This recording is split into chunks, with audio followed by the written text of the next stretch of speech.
Boshlaymiz. Assalomu alaykum, hurmatli onlayn darsim ishtirokchilari. Bugungi darsimizda sizlar bilan polimer materiallar tarkibi va tuzilishini tadqiq qilishda rentgen analiz usullaridan foydalanish bo'yicha ma'lumotlar beramiz.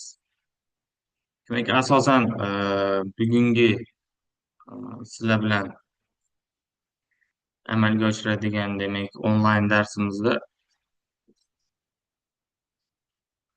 darsimizda biz aynan rentgen analiz usullari yordamida qanday qilib polimer materiallarni analiz qilish bo'yicha gaplashamiz. Demak, asosan biz o'rganamiz polimer materiallar tuzilishi, turlari, polimerlarni, demak, energiya dispersion rentgen analiz, EDX analiz yordamida polimerlarni rentgen fazaviy rentgen difraktogramma, ya'ni XRD usulida analiz qilish, kristal tuzilishli materiallarni xususiyatlarini, tuzilishini, demak, rentgen tuzilish analiz yordamida XTA, keyingisi polimer materiallarni fotoelektron rentgen spektroskopik analiz, ya'ni XPS analiz usullarida e, tadqiq qilish, ularni tuzilishini, morfologiyasini identifikatsiya qilish bo'yicha gaplashamiz. Demak, o'zi polimer materiallar asosan o'sha molekulyar va ust molekulyar tuzilishga ega bo'lganligi bo'yicha ma'lumotlar berganmiz oldingi darslarimizda.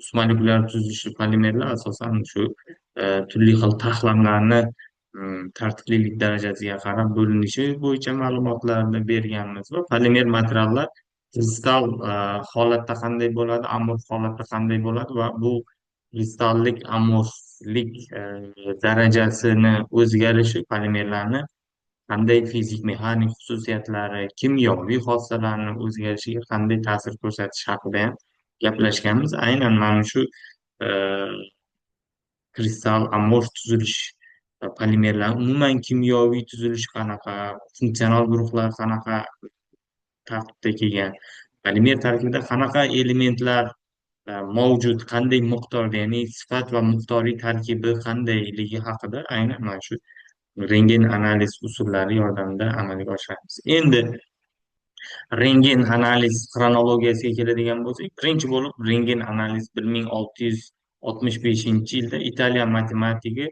Franchesko Maria tomonidan difraksiya effekti kuzatilgan va shundan keyin 1868 yilda e, nemis fiziki Rentgen tomonidan rentgen nurlari kashf qilingan va birinchi bo'lib 1912 yil aynan von Lowe tomonidan kristallarni rentgen e, tuzilish analiz, ya'ni rentgen nurlari yordamida shu tuzilish analizlarini amalga oshirgan. Demak, yuqorida aytib o'tdik, rejamizda umuman olib qaraydigan bo'lsak, rentgen analizlari bir qator turlarga bo'linadi. Bular rentgen e, fluorescent analiz, XRF deb qisqartirib nomlanadi. Keyingisi energiya dispersion rentgen analiz, bu EDX deb qisqartiriladi. Keyingisi rentgen fazaviy analiz, bu XRD yoki ikkinchi nomi rentgen difraktogramması deb ham yuritilishi mumkin. Keyingisi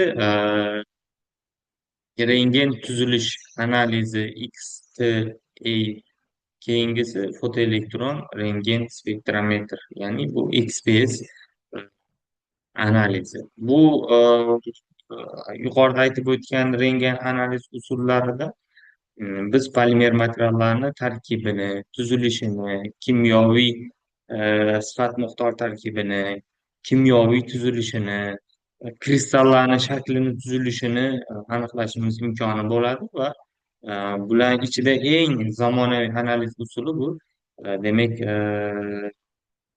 fotoelektron rentgen spektroskop hisoblanadi. Bu asosan o'sha polimer materiallarni barcha yuqorida aytib o'tgan XRF, EDX, XRD, XTI ya'ni tuzilish analiz barcha analiz usullarini xususiyatlarini o'zida jamlagan analiz usuli hisoblanadi XPS analiz. Xo'p, endi rentgen analizni boshlashdan oldin albatta o'sha rentgen nurlarini to'lqin uzunligiga qisman to'xtalib o'tishimiz kerak. Sizlar bilan ultrabinafsha va infraqizil spektroskopiya usullari bo'yicha gaplashganmiz. Bular asosan infraqizil spektroskopiya e, mikron o'lchov uzunligiga ega bo'lgan to'lqin uzunligidagi aniqlash to'lqin uzunligidagi soha hisoblanadi. Ultrabinafsha esa bu nanometrdagi to'lqin uzunligiga ega bo'lgan va rentgen nurlari 10 darajasi minus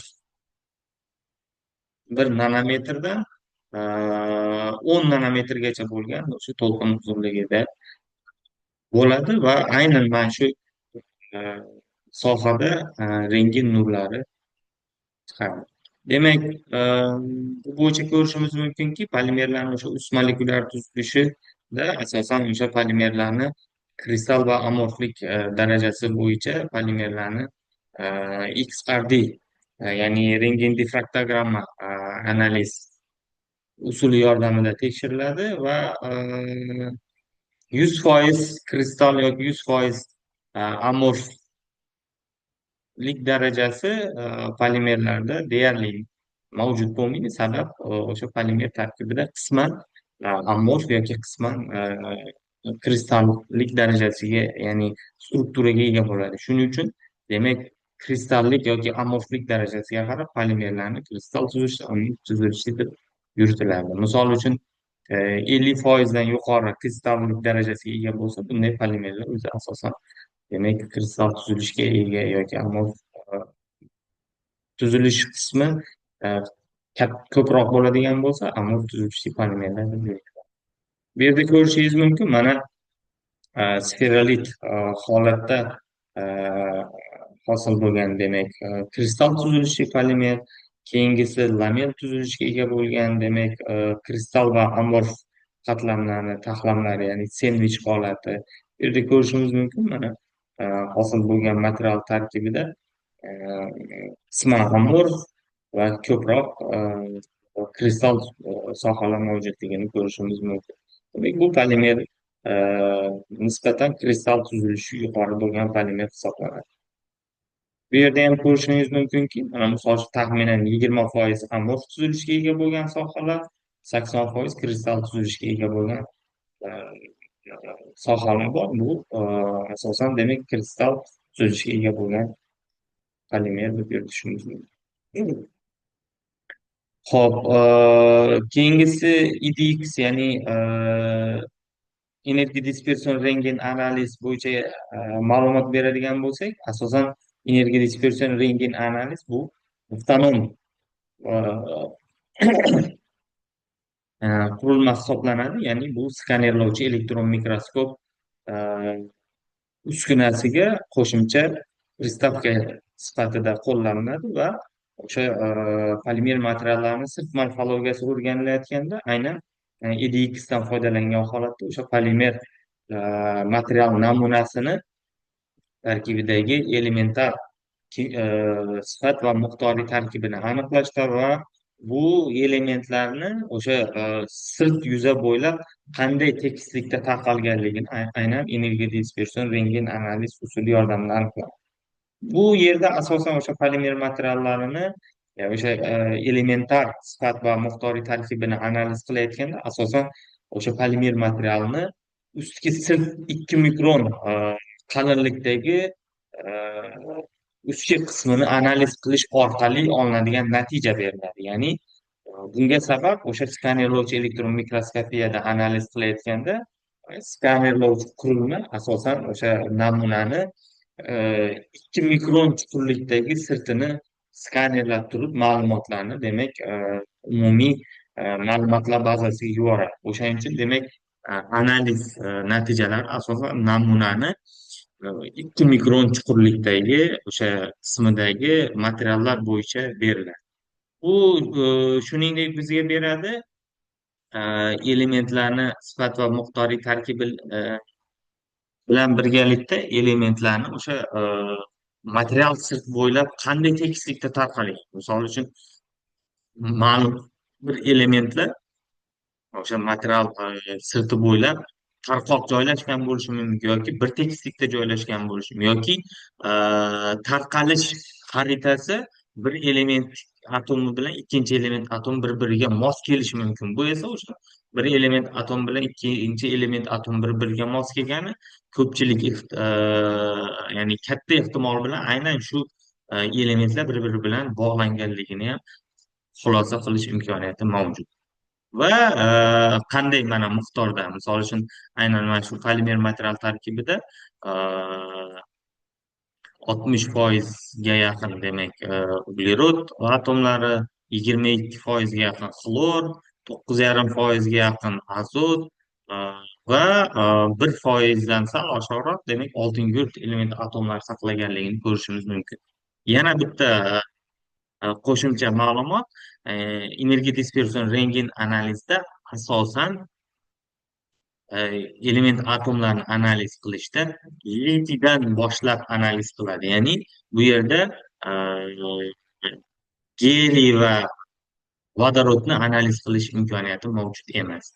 Hamda skanerlovchi elektron mikroskopiyada faqat o'sha qattiq holatdagi namunalarni e, analiz qilish imkoniyati bo'lganligi sababli EDX analizda ham faqat demak qattiq e, namunalarni analiz qilib o'sha elementlar tarkibini aniqlash imkoniyati mavjud. Mana ko'rishimiz mumkin element xaritalarida mana uglerod va xlor element atomlari foiz miqdori ko'p bo'lganligi uchun mana tarqalish xaritasida ham zich tarqalgan. Azot va e, azotni ko'radigan bo'lsak mana tarqoqroq joylashgan. Buni o'sha azot element atomlarini foiz miqdori kamligidan ham demak bilishimiz mumkin.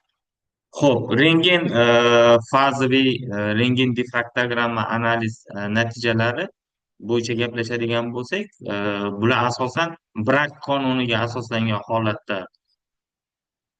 analiz jarayoni olib boriladi. Ya'ni bu yerda asosan o'sha rentgen nurini tushish burchagi va sinib qaytish burchaklar orasidagi demak burchak qismi va teta nur tushuvchi burchak va qatlamlar aro masofaga asoslangan holatda e, aniqlanadi. Chunki mana ko'rishimiz mumkinki, mana agar sendvich holatda bo'ladigan bo'lsa, mana shu aynan polimer material bo'ladigan bo'lsa, bu polimer material mana o'rtadagi joylashgan sistemani kristalligini yoki amorfligini aniqlash uchun demak bu namuna ustki va ostki namunalar orasida bo'lganligi uchun aynan 2D deb berilgan, ya'ni qatlamlar orasidagi masofa, ya'ni bitta namuna ikkita namuna oralig'ida bo'lganligi uchun 2D ya'ni qatlamlar orasidagi masofa 2 marta ko'paytirilgan bo'ladi, chunki ikkita namuna orasida bo'lganligi sababli. O'sha rentgen nurini tushish burchagi sinus e, orqali demak teta nur tushuvchi burchak aniqlanadi va shu asosda demak rentgen analiz natijalari e, amaliga ya'ni natijalari amalga oshirilar ekan va olinar ekan. Ho'p,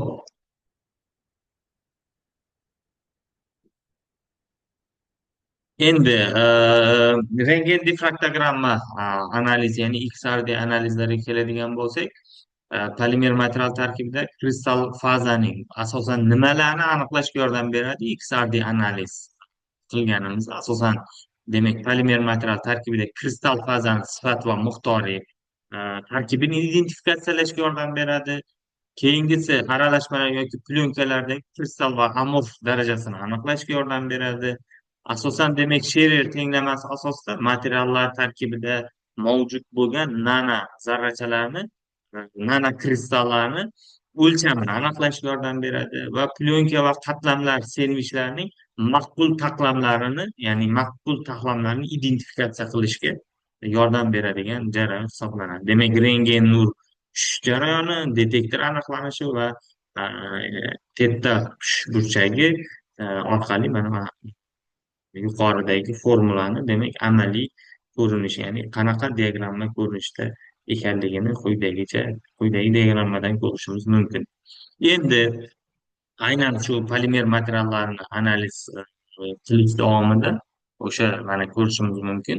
Biz polimer namunasini analiz qilganmiz va bu polimer namunasi turli xil modifikatorlar bilan modifikatsiyalangan va bu modifikatsiyalanish davomida mana ko'rishimiz mumkin.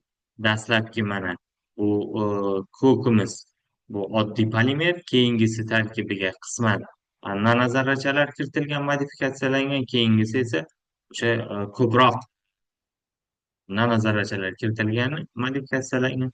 Uni ko'rishimiz mumkinki, qancha ko'p modifikatsiyalasak polimerni o'sha polimer tarkibida, ya'ni material tarkibida mavjud bo'lgan kristal fazalarni miqdorini ortganini ko'rishimiz mumkin. Demak, mana bu kristallik xarakteristikasini ko'rsatuvchi cho'qqilar qancha baland va qancha ko'p bo'lsa, shuncha kristallik sohalar, ya'ni shuncha tuzilishga ega bo'lgan kristal sohalar mavjudligidan dalolat beradi. Qizil va yashil, e, pastdagi qizil va yashil sohalar bu o'sha aynan rentgen diffraktogramma baza ma'lumotlari hisoblanadi. Shunga solishtirgan holatda biz aynan biz sintez qilayotgan material hosil bo'ldimi, ya'ni o'sha kristal tuzilishga ega bo'lgan nanozarrachalar hosil bo'ldimi yo'qmi, shuni demak bazalardagi ma'lumotlarga solishtirgan holatda aniqlashimiz mumkin. Va Sherer formulasi keltirilgan.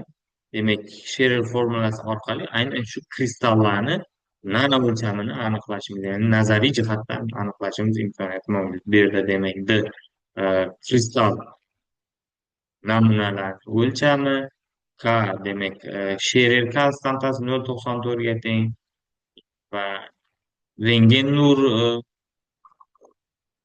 to'lqin uzunligi va hokazo. Demak, shu Sherer formulasi orqali nano darajalar o'lchamini aniqlash mumkin. Endi agar polimer namunalar, ya'ni turli xil polimerlar bir-biri bilan aralashtirganda qanday o'zgaradi ularning kristallik darajasi bo'yicha gaplashadigan bo'lsak, mana taxminan polietilenni kristallanish darajasi 54%.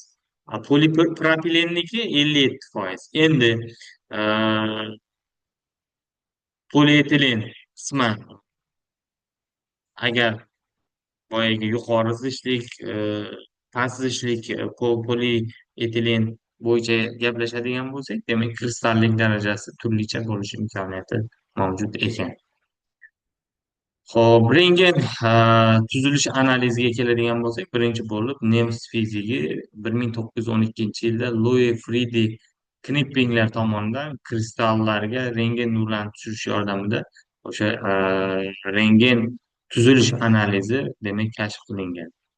Xo'p, keyingisi fotoelektron rentgen spektrometr bo'yicha gaplashamiz. Demak, fotoelektron rentgen spektrometr yuqorida ko'rdinglar, XRF, EDX, bular asosan element, ya'ni polimer material tarkibidagi element kimyoviy tarkibini, sifat va miqdoriy tarkibini, ya'ni qaysi elementdan qancha miqdorda borligini aniqlasa, keyingisi EDX, ya'ni rentgen diffraktogramma, bu polimer materiallarni kristallik va amorflik darajalari haqida ma'lumot bersa, nanozarrachalarni, nanokristallarni o'lchami haqida ma'lumot bersa, keyingisi rentgen tuzilish analizi o'sha kristal tuzilishiga ega bo'lgan rentgen kristal tuzilishiga ega bo'lgan demak moddalarning kimyoviy tuzilishi haqida ma'lumot beradigan bo'lsa, endi oxirgi bu eng zamonaviy rentgen analiz usuli XPS, ya'ni fotoelektron rentgen spektrometr. Bu yuqoridagi aytgan ma'lumotlarimizni barchasini o'zida jamlagan. Ya'ni XPS yordamida biz ham XRF, ham EDX, ham XRD, ham rentgen tuzilish analiz natijalarini bitta XPS analizi yordamida olishimiz mumkin ekan. Ya'ni bu orqali biz polimer materialni kimyoviy tuzilishini, e, elementlarni sifat va miqdoriy tarkibini, ularni kristal yoki amor tuzilishga ega ekanlik xususiyatlarini aynan XPS analiz natijasida analiz qilishimiz mumkin ekan. Mana bu yerda PET ya'ni polietilen tereftalatni XPS analiz keltirgan. Mana polietilen tereftalatda asosan nimada etilen glikol va tereftal kislotani, demak polikondensatlanishdan hosil bo'lgan, demak poliefir polimer hisoblanadi va bu polimer tarkibida mana karbonil guruhlar alohida berilgan qizil rang bilan, karboksil guruhlar berilgan yashil rang bilan mana, va fenol ya'ni benzol halqasi, aromatik halqa berilgan ko'k rang bilan. Demak, biz o'sha hosil bo'lgan spektrlarga qarab turib, polimer ya'ni o'sha yutilish sohasiga qarab turib, e, biz o'sha polimer material tarkibida qanday funksionalliklar va qanday elementlar bor, qancha miqdorda borligini mana ko'rishimiz mumkin. Qaysi funksional guruhlar borligigacha mana aniqlash imkoniyati mavjud. Polimerlar funksional guruh tarkibi va qancha miqdorda ekanligini aniqlashimiz mumkin. Misol uchun ko'rishimiz mumkin, tarkibida misni turli xil birikmalar, ya'ni mis metalli, mis bir oksidi, mis ikki oksidi, mis tuzini saqlagan o'sha polimer nanokompozit birikma tarkibida aynan qaysilardan qancha miqdorda borligini, demak, aniqlash imkoniyati mavjud. Mana ko'rishimiz mumkin, o'sha material tarkibida u material tarkibida 41% mis metalli bor ekan, 47% gacha mis bir oksidi bor ekan va 12%gacha mis ikki oksidi bor ekan. Va aynan bular o'sha qaysi birikma qancha miqdorda borligigacha va e, qaysi birikmalar orasida yoki qaysi funksional guruhlar, element atomlari orasida bog'lanish imkoniyati mavjud ekanligigacha, demak, ma'lumot berar ekan. Mana bu yerda ko'rishimiz mumkin, karboksil, karbonil va uglerod bog'lari e, borligini. Demak, energiya dispersiya, energiya, fotoelektron rentgen spektrometr analizi yordamida, ya'ni XPS analizi yordamida aniqlashimiz mumkin ekan. Demak, bu rentgen analizlar yordamida biz polimer materiallarini tarkibini, kimyoviy tarkibini, sifat va miqdoriy, kimyoviy tuzilishini, bu kimyoviy tuzilishini rentgen tuzilish analizi yordamida, keyingisi makromolekulyar taxlamlar darajasini, ya'ni amorf yoki kristallik, ya'ni tartibli taxlam yoki tartibsiz taxlamliligini XRD yordamida aniqlashimiz mumkin. Va umuman yuqorida aytib o'tgan barcha ma'lumotlarimiz barchasini, demak, XPS analiz yordamida aniqlashimiz mumkin ekan. Demak, rentgen analizlar yordamida polimer materiallarni kimyoviy sifat, miqdoriy tarkibi, kimyoviy tuzilishi, struktur morfologiyasi, amorflik, kristallik darajasi va hokazo shunga o'xshagan, demak, ma'lumotlarni rentgen analizlar yordamida amalga oshirishimiz mumkin ekan. Kimda qanaqa qiziqtirgan savollar bo'lsa, albatta, demak, izohlar, YouTube'dagi o'sha kanalimizdagi izohlar qismiga qiziqtirgan savollaringiz bo'lsa, savollaringizni qoldirishingiz mumkin. Shuning bilan, demak, bugungi rentgen analiziga bag'ishlangan onlayn darsimizni yakunladik. Sog' bo'linglar, salomat bo'linglar. Keyingi darslarimizgacha. Qanday? Bo'ladimi? Necha minut bo'ldi?